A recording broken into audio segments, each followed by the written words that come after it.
Samarali hamkorlik muvaffaqiyatlar kaliti. Ayni mavzuda Termiz tumanidagi 19-sonli davlat maktabgacha ta'lim tashkilotida tadbir bo'lib o'tdi. Hozir shu haqda.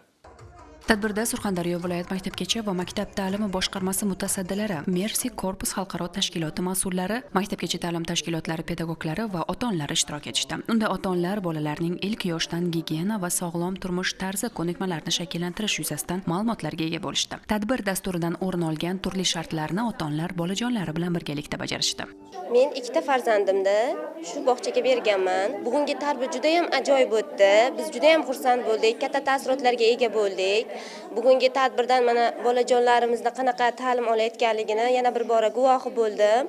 Oilada albatta men sog'lom turmush tarzini, toza qo'l aksiyasini bolajonlarimga o'rgatib, sog'lom ovqatlanish tizimiga ham rioya qilishni bugungi tadbirdan katta bilimlarga ega bo'ldim.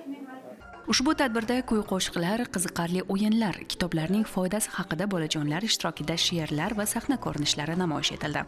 Bugungi tadbirimiz samarali hamkorlik muvaffaqiyatlar kaliti deb nomlanadi.